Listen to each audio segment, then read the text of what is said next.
Hi guys, welcome back to my channel. Today I want to talk about the Glow Recipe lip balm lip pop that just came out today. I was able to buy one yesterday and I already have my reviews on it, comparing it to other lip balms as well as the new shade shifting beauty blender. I want to discuss that, but first, this month's giveaway is the Star Wars Pat McGrath Decadence palette. And as you guys know, this palette retails for $125 and I bought one extra to include in this month's giveaway.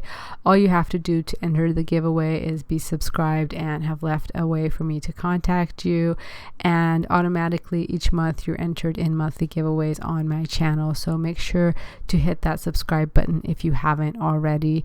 So that is a palette that I highly recommend. Anyway, so I'm going to compare some lip balms that I already have as well as lip balms that were recently released that were similar to the new watermelon lip balm that was released today. I want to also rank them at the end of this video and let you know my thoughts about this. So Trendmood has widely advertised this on their Instagram, as it'll be in their next box.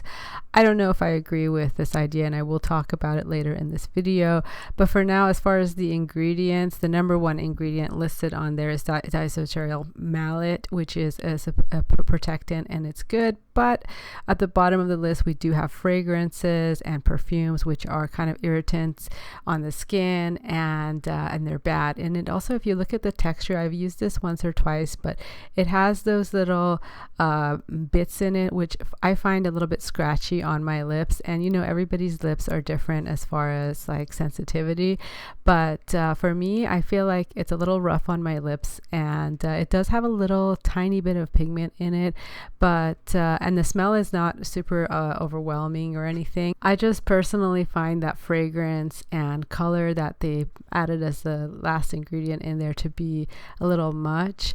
On the lips, it does give you a little bit of a pigment. Now, comparing it to the other recent lip balm that I bought, the Star Wars lip balm, which is completely clear, there's no color in there. I find the Star Wars one to be a little bit more soothing.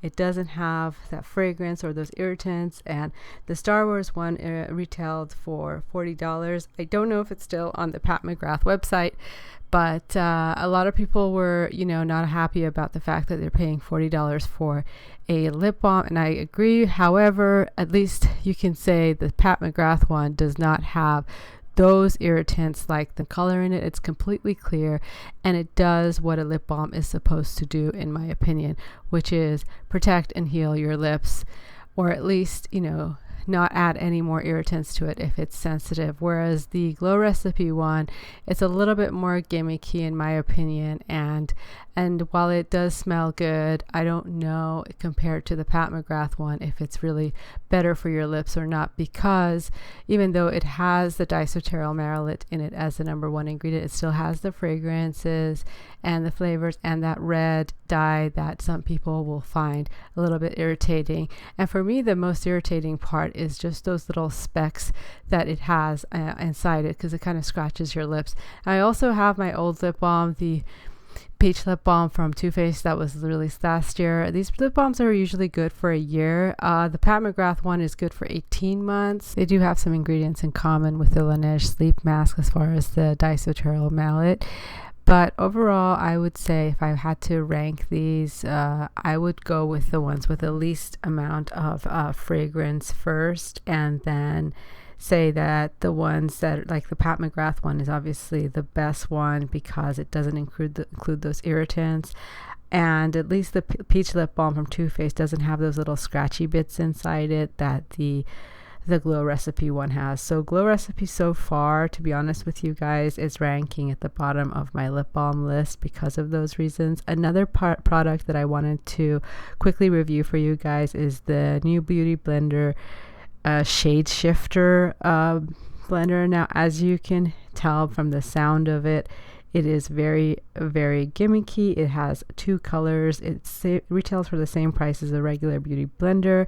However, you can see from the outside of the packaging, it has wool tones on it. So what I'm going to go and do today is to test it underwater and see how the shade is going to shift. It says wet me, and I will go ahead and do exactly that. Now, just running this under direct tap water, I see that the shades start to like look a little bit more purple, and I noticed that depending on what kind of water, so if you have like hot water or cold water, it'll go into a different direction. So right now I'm using colder water and it's turning into purple. Neutral has both purple and green, but the more colder the water, the more purple it is. So you just have to squeeze out the remaining water to get the effect you want. So with neutral you see both, but the more I start changing the temperature of the water, the more it starts to shift. So the water's starting to get warmer. You can see it's starting to go greener, which is strange because I don't associate